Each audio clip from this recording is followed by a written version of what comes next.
Eu queria fazer uma pergunta para o senhor. Como é que fica a interferência das casas reais europeias nessa questão toda? Comandante Robson, eu estava em Londres em 2012, porque tinha um entendimento com o ministro do Esporte da Inglaterra para me passar informações na preparação da Olimpíada. Nós íamos ter a Olimpíada em 2016, eles estavam realizando a Olimpíada em Londres e, naturalmente, eu queria aproveitar todo o esforço de preparação dos ingleses, porque era a Olimpíada mais próxima da nossa, era a de Londres. E eu fui a Londres e, na abertura da Olimpíada, sou surpreendido pela presença de uma mascote que desfilava na abertura da Olimpíada, que era a nossa ministra Marina Silva, tá certo?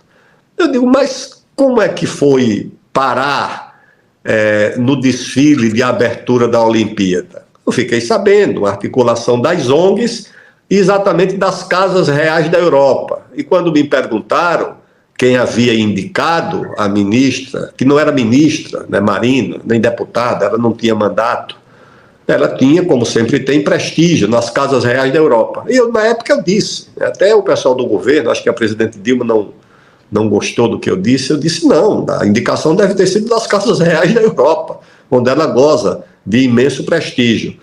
E essas casas reais da Europa têm uma grande influência sobre o Brasil. Na época, aliás, esse rei da Inglaterra queria encontrar a presidente Dilma, e eu dei lá a minha opinião. Eu digo, olha, isso vai ser para constrangê-la, tá certo? Para falar sobre essa agenda, que é do interesse da Casa Real inglesa, que é só essa agenda de meio ambiente, de clima, de questão indígena. Isso é para fazer uma política deles e para constranger o Brasil. A mesma coisa aconteceu com o presidente Michel Temer quando visitou, acho que a Noruega também, onde foi constrangido por um discurso lá do rei ou do primeiro-ministro, sei lá de quem foi, né? A Holanda, da mesma forma. Então, essas monarquias que têm um passado tenebroso, colonial, eu estava vendo agora, numa leitura para o meu livro sobre o Tratado de Utrecht, que uma das cláusulas do tratado, exigido pela Inglaterra, era ter um monopólio do tráfico de escravo para as colônias espanholas por pelo menos 30 anos. Essa foi uma das cláusulas do Tratado de Utrecht, exigido pela Inglaterra, que ela tivesse o monopólio do tráfico de escravos.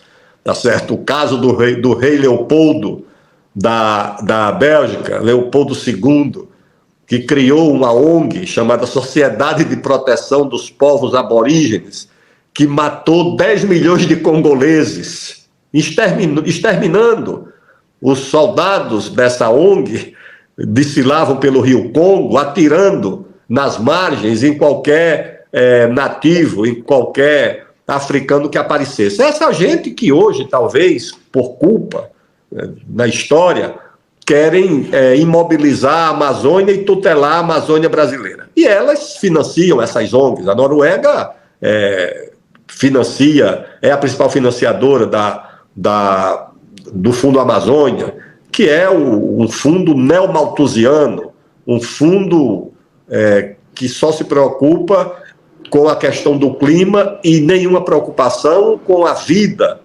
e o bem-estar de 30 milhões de brasileiros que vivem na Amazônia. Então, essas monarquias, na verdade, formam um consórcio que sustentam, financiam as ONGs e essa agenda que é imposta ao Brasil na Amazônia.